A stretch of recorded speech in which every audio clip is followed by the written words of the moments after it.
So in today's podcast episode, we're going to go over the 3 things I wish I knew before I started my business. Now, these aren't the end-all, be-all 3 things. They're just 3 of the many lessons that I wish I knew before I started my detailing business. I wrote a blog post a while back on the 6 things that either needs to be updated or I just need to make more episodes with that same title because it's kind of not outdated, but I would change what those 6 things were. Anywho, that was like one of the first blog posts I wrote on my blog. So if anyone knows that blog post, you're an OG to the channel and to Detail Group. So that's cool. Before we get started, this Friday, I'll be opening up enrollments into my online course, Detailing as a Business. This is where I teach. It's an online course. I teach you how to get customers, how to set your pricing, your services, packages. I give you just everything on the business side. It has nothing to do with like how to detail because you can watch plenty of YouTube videos and things like that. This is 95% focused on how do you run a business, how do you grow a business, how do you operate a business with the finances and sales and processes and systems and yada, yada, yada. So this will probably be the last time that I offer it at this price point. After that, I'll probably raise it because I do want to kind of give it a good little upgrade on a few things. So let's go ahead and get started with this podcast. These aren't in any specific order, like I usually say. They're just 3 that I listed. So the first one isn't more important than the last one and vice versa. So first point being is it's not about the tools and products. It's about delivering the results that your customers want. I remember, making a huge spreadsheet of, first of all, like I would like when I started back in, 2010, 2011, 2012. And by the way, like I don't know the exact like date timeline that I went through, right? So if you hear me say 2010, 11, 12, because somewhere in that range is when I started doing all this. I couldn't say like January 17th of 2011 is when I don't know that. That's why I try to give like somewhat ranges because I really don't know. It feels like in what span. So that's just a little side note. But yeah, I remember when I was starting, like I wanted to see what everyone else was using, right? So I would go to their YouTubes or I would go to this is at the time when forums were a lot more prevalent.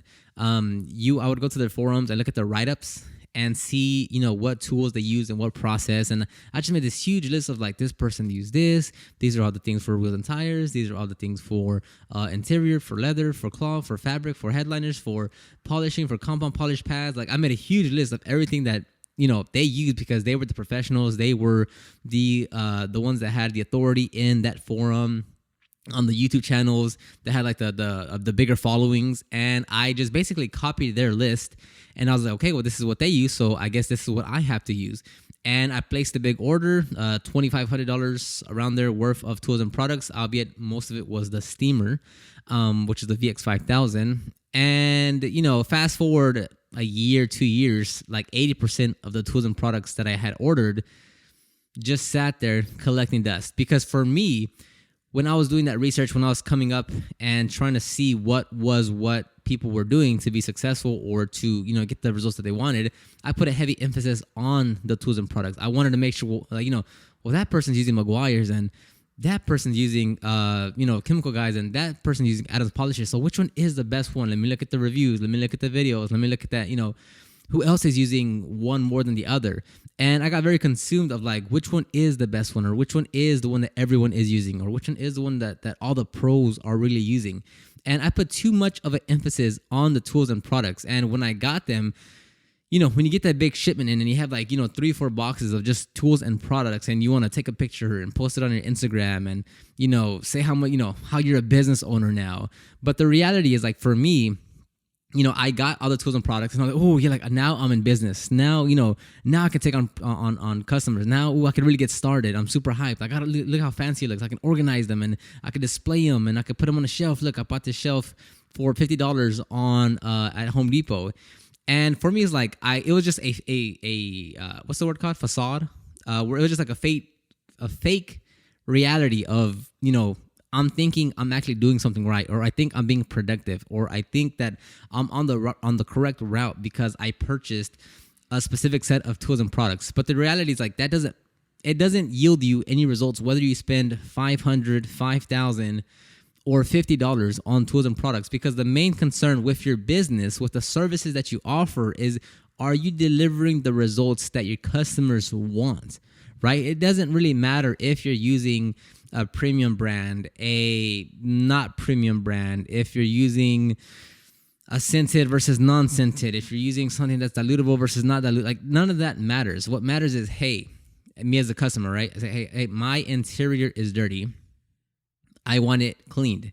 Can you do it? That's all they're asking in their head. They're not saying, hey, are you using a pH balance? Are you using a heated extractor? Do you have a steamer with 200 plus degrees and temperature? Or they're not asking these questions that you're so much like occupied with in your head. So when it comes to starting your business, and obviously if you're already starting and you're whatever, already running your business, do not put an emphasis on tools and products, because those will only yield you marginal results, right? Like you can spend 10 times the time and energy on choosing the best or the right tools and products, but that 10x extra time and energy that you put won't yield you 10x results from your customers or in your business. It'll only yield you a 0.5% increase in results in the overall grand scheme of things. So like you have to look, as much time and energy that you're putting into it, the impact that it has on your business is not much,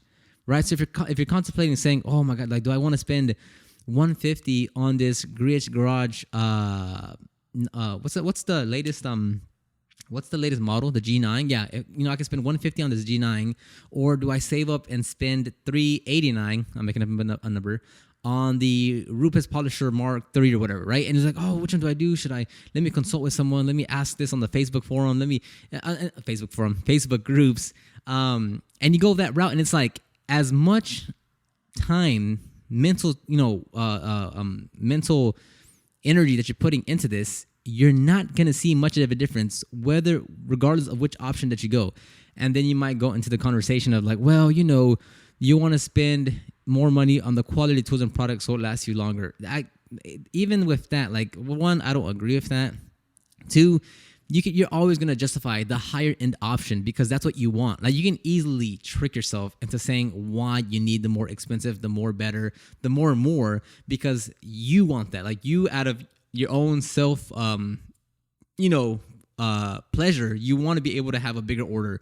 You want to say, hey, look, that person that I watch uses XYZ brand, so now I have it. Look at that. That's so cool, right, guys? But in the grand scheme of things, none of that matters. The tools and products do not matter. What matters is you delivered the results that your customer wants. If they want their car polished, they want their car polished. It doesn't matter to them if you're using a Mac Shine, a Greenwich Garage, a Rupes, a whatever other polishers on the market. They don't care about that. They don't care about the pads. They don't care about the compounds. They don't care about the polishes. They don't care about the ceramic coating. They don't care about the wax, the sealant. What they care about is, hey, I want my vehicle to shine, be glossy, be super smooth to the touch. Can you accomplish that? That's a very, very big one because the customers just really don't care. I think in the last 400 customers that we've serviced, 4 of them have asked anything related to the products that we use. And even if they do ask the question, I made up that number. I'm just trying to be very exaggerative of, how little it actually means to the customers. But even to those that asked about what tools and products that we use, it's not like a deciding factor on if they're going to go with us versus someone else, right? They're not like, okay, I'm going to ask this one question. What tools and products do you use? And then they're, weighing their decision versus 2 detailers depending on, is this person using the Rupes or is this person using the Greenwich? Oh, he's using the Rupes. Okay, I'm going to go with that person. It doesn't work like that. It's never happened. And if it has, I wouldn't know about it, but I can guarantee you that's not how it works. Okay, so number 2 is detailing is a small part in the overall business. Focus on business growth more than detailing, which this connects to what I just mentioned. But, and I've been saying this for years now, that you can't just focus on being a detailer. You're not going to get very far by just saying, how do I get better results? How do I, polish? How do I get that extra 5% out? How do I reduce that stain just a little bit more? How do I get just 5% more hair out the interior? Although you have to be a great detailer, you have to be able to offer exceptional results. You have to be able to produce results that is going to wow your customer. I'm not arguing against that. I'm just saying if that's all you literally focus on day in and day out, and from when you wake up to you go to sleep, and all the free time that you have is focused on, okay, let me watch another video on polishing. Let me watch another video on interior cleaning leather seats. Let me watch another video on reviewing these tools and products. And if you think, and again, you can easily justify it in your head of saying, well, I want to be a true professional. I really want to understand the chemistry. I really want to understand the mechanics. I really want to understand, yada, yada, yada. You're just being a technician. That's all it is. In your own business that you started because you wanted to work for yourself, you are just a technician. And I'm not trying to be in a rude or, like arrogance, like, oh, this guy, it's just the truth of the matter. Like, when I worked at a carpet cleaning company, right? We had 30 plus technicians, right? If one of those technicians employees go start their own carpet cleaning business, they're still just a technician, right? It's once you step out and you're like, I need customers. I need to learn how to handle my finances. I need to learn how to hire someone. That's when you take a step back and you start to become more of a business owner, not just a technician. So a lot of us are too stuck on what was my second point? A lot of us are too stuck on the technician side of things, meaning I'm hired to just do detailing. And if you have that mentality, I am telling you, you're going to be limiting your growth and potential on what you can do. You have to be focused on business growth, meaning on marketing, meaning on advertising, meaning how do you create a great customer experience? How do you have exceptional customer service to your customers? How do you make sure that it is like, when someone hires you, it's one of the best experiences that they ever had? How do you make sure that, the results that you're delivering are something that they weren't expecting? Meaning like, you were able to tailor such an experience that they're wowed in all areas, not just in the, actual detailing results themselves. So there's so many other things that you can be that you have to take a step back to look at. But when we're so technician focused, right? Because I made the same mistake, is that we're just so, tunnel focused or tunnel visioned. We have tunnel vision on just detailing, like that. Your eyes are just focused on like, ooh, let me just polish that paint. Let me just clean that interior. Let me try out these 4 different brushes. Although all these brushes do the same thing, which one is the best one? That's not going to get you very far. I keep on forgetting what my second point is. So focus on business growth. And I'm telling you, once you deliberately say in your head, I want to focus on growth, your actions and habits and what you actually spend your time and energy on will change dramatically. Once you focus on, I want to grow my business, you're going to set aside detailing, because detailing in itself, as far as like getting better, going to get trained, understanding the chemistry or the mechanics or understanding the tools and products, those do not have an impact as much as you think on when it comes to business growth. Meaning, I want to see our customers go from 1 a day to 2 a day to 3 a day. Once you focus on that, right? Like, I want to go from making $800 a week to $1,500 a week to $3,500 a week. Your thinking and what you focus on completely changes. Like, you will literally not even push back. You just won't have time for the detailing side of things, not in terms of delivering the results. I'm saying in terms of the content or the consumption you have of detailing related material. That will be pushed back in order to make room for the business, the marketing, the advertising, the finances, the hiring, the legalities. Like, all that will be forefront in what you're doing with your business. And like, it's crazy because like, the simple question is, how do I grow my business, right? That's like the number one question that I get. How do I grow my business? How do I make more money? How do I get more customers? It's just marketing. It is growing your business. It is focusing on the fundamentals. There is nothing special or crazy or talented that any business does. Is they focus on growth. They want to get more customers. They want to be able to please their customers more. It's as simple as that. My Lex is giving me a call, so give me 1 second. Yes, sir. Hey, bro, so I kind of need your help. This thing is like really dirty, so can you pull up? Yeah, I'll be on my way in like 5 minutes. All right, great. Okay, not gonna lie, I forgot where I kind of left off there after picking up the phone with Lex. That's what happens. Like when he's out in the field, if he runs into any problems or has any questions or what have you, he'll call me and I'll pick up because we're a team. So that's what happens. He's working on an odor removal right now, and he'll just give me some insights on what we need to do for future odor removal services. So it's always handy to get some insights when he's in the field. Anyways, so number 2, just wrapping it up there, is that basically you can't just be a detailer. You have to be a detailer / marketer / business owner / customer service rep / finance person, right? There's so many other things you have to be other than just detailing. And when you focus on growth, your focus will your focus will start to move away from the detailing side and more on the business side, because that's what you have to do if you want to grow your business. Business, marketing, advertising will be the forefront, and then detailing, not the results, not the actual service, but just the consumption of information of detailing will be put on the back burner. Okay, so number 3, this one is pretty important too. Out of all the 3, I would say this one is one of the more important ones. But there's only 3, so it's not like that's hard to really be at the top. This one is set clear goals, set clear deadlines, and adjust as you go along, and then just rinse and repeat. I remember, again, back when I started my business, I had a business plan, right? Like I had wrote down what services I'm going to offer, to what target audience, to how much I think I'll be making in 6 months. I hope I can really find that composition book, because it's probably a lot of cringe, a lot of what am I talking about? But I don't, even though I did set how much I'll be making in, whatever it was, 6 months, 12 months, there was no clear structure behind that. So let's say I was I'll make, whatever, $50,000 by the end of the year. But there was no milestone goals. There was no clear goals. There was no deadlines on when I needed to hit what. So with your business, I would say, like I said, set a clear goal. So what is that clear revenue goal? And it has to be revenue, right? It has to, not number of customers, not number of, revenue. How much money do you want to make in the first? I would keep things to a 60 to 90 day sprint, right? When you're first starting.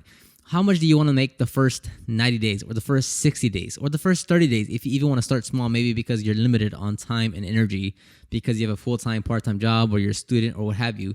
So I would say how much do you, let's say 90 days, let's say 60 days. How much money do you want to make in the next 60 days? If it's $1,000, $500, $2,000, it doesn't matter. Just pick a number. Obviously, make it attainable. I would not recommend you go for a super, crazy goal because you're just getting started. You want the small wins under your belt. So, choose $1,000 in the next 60 days. So, if it is, let me check the calendar. If it's January 12th right now. So 60, let's just say,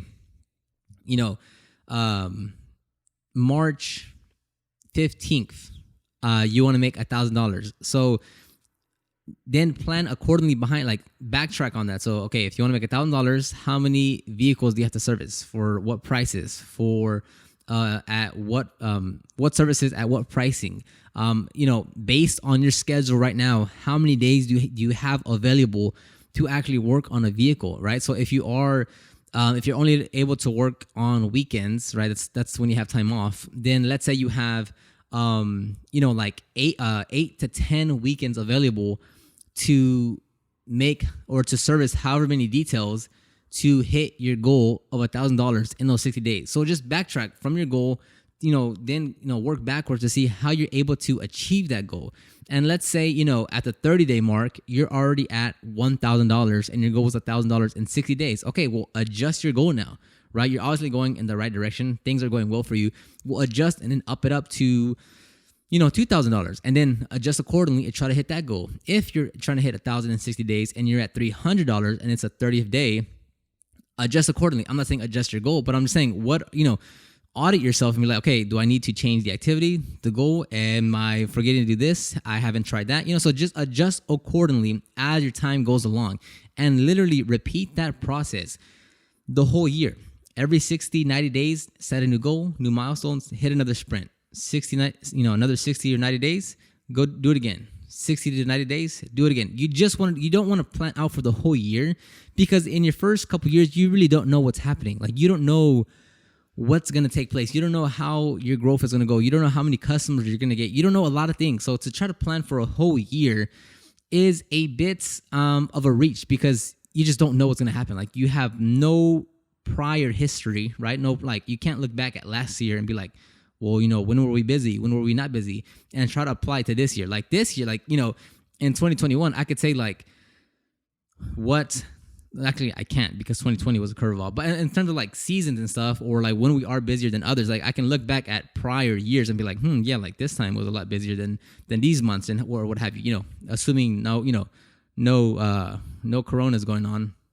So set clear goal. I kind of went on a tangent there on goal setting and such, but set clear goals, set clear milestones, set clear deadlines, and just let that be your North Star. Like, when you are working, when you are doing things, does whatever you're doing right now attribute to reaching your goal by the deadline that you set?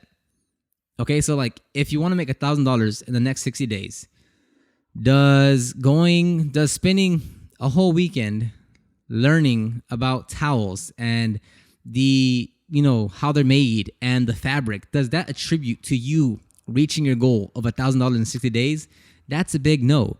Does promoting yourself on social media and asking your friends and family to refer you to other people, is that useful over time? Very much so, yes, because that's directly attributed to reaching your goal. So this is very important. Like, this is actually very important, because if you start your business with no goal, you don't know where you are. You don't know if you're going good or bad. You don't know if you're going in the right direction, wrong direction. You don't know if you need to slow down or hurry up, or there's like so many things that you just don't know, because you don't know where you're going. You're just kind of walking the road with no destination. And when you see something nice, you're like, oh, this is nice, but you don't really know where you're going. You have no compass to follow or no map to guide you to see where you want to end up. So you have to set a specific goal and a specific deadline, so by this date at this time I should have this number, and if I don't, what happened, what went well, what went wrong, what could have improved, so I can do this again for the next 30, 60, 90 days. And you rinse and repeat. That is very, very, very important in your business. So I'll go ahead and end it right there. I actually have no idea how long this podcast is, because I paused it midway. So if again this and in the course that I'm launching this Friday, January 15th, it's detailing as a business. It's my online course, and we go over a lot of those specifics in terms of how do you set goals, how do you set your pricing, how do you create your services, what's included in your services, how to get customers, how to use Instagram, how do you, handle your finances or the basics of financing, it's just business related things. Again, that's January 15th, this Friday, that I'll be opening up enrollment for a limited time. So other than that, I will talk to you guys on the next one. Bye-bye.